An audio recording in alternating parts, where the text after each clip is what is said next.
কুয়াকাটার উদ্দেশ্যে রওনা দিচ্ছি। 8:30টায় লঞ্চে উঠবো, সুন্দরবন 10। তারপরে ওইখান থেকে কোথায় যাবো? ওখান থেকে কুয়াকাটা যাবো মাইক্রোতে। জীবনে ফার্স্ট লঞ্চ জার্নি। আমার জীবনে ফার্স্ট।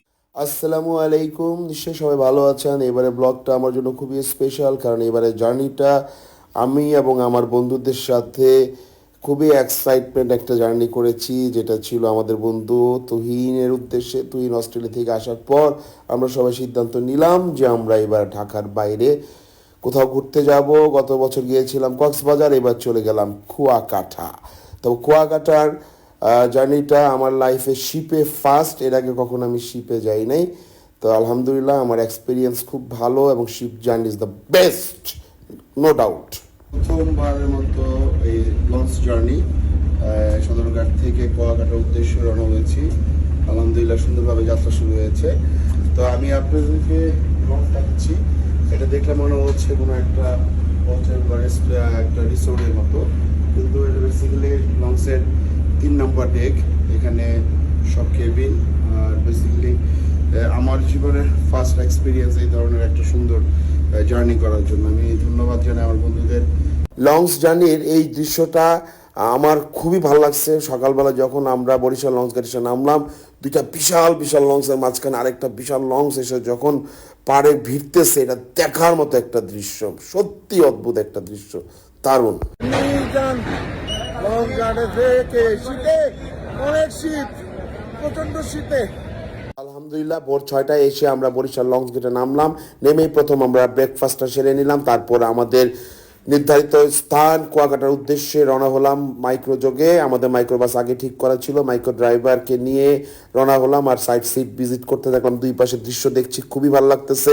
ড্রাইভার সাহেবকে বললাম একটু আস্তে চালান, কারণ গাড়ি ড্রাইভ করতে হবে খুব সাবধানে, ঘুরতে এসেছি, আহত হতে নয়। তারপর আমরা চলে আসলাম কুয়াকাটা এবং সৈকত রিসোর্টে উঠলাম। সেখানে আমরা উঠে ফ্রেশ ট্রেশ হয়ে বের হয়ে গেলাম। এখন আমরা যাচ্ছি লাল কাঁকড়ার দেশে।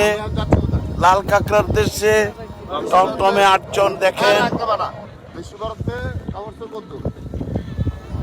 আমার মুখটা ভালো করে লো, আমারে লইলি না তো, আমারে দেয় না ওর ভিডিওতে সারাক্ষণ।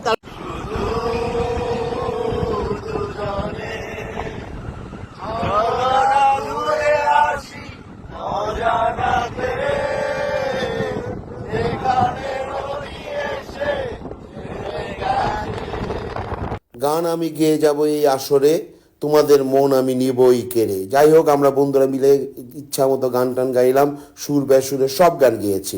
তারপর আমরা সাইট ভিজিট করলাম, অদ্ভুত একটা সাইট ভিজিট করলাম। তারপরে আমরা চলে গিয়েছিলাম কাউয়াচর। সেখানে যে আমরা বেশ কিছু নতুন অভিজ্ঞতা ফেস করলাম, যেখানে অনেক ধরনের মাছ ছিল এবং সেখানকার অদ্ভুত একটা খাবার খেয়েছি, সেটা হচ্ছে ডাব। সেই ডাবের কথা না বললেই নয়, ছোট ছোট ডাব, চমৎকার মিষ্টি, পানিও খুব সুস্বাদু। যাক আলহামদুলিল্লাহ আমরা এই সাইটটা ভিজিট করলাম এবং এখানে আমরা বেশ সময় কাটালাম, বন্ধুরা সবাই মিলে আনন্দ করছি।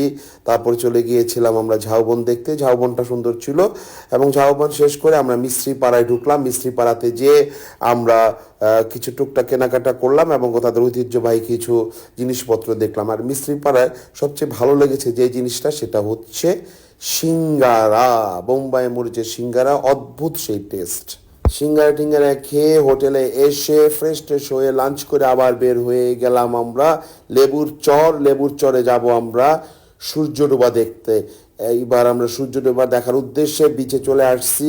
সূর্যটা এবার একটু মনে হয় তাড়াতাড়ি ডুবে গেল, নাকি কুয়াশার কারণে বুঝতে পারলাম না, তবে দৃশ্যটা আমার কাছে খুবই ভালো লাগছে মাঝপথে সূর্য যখন হারিয়ে। এখন আছি আমরা কুয়াকাটা লেবুর চরে।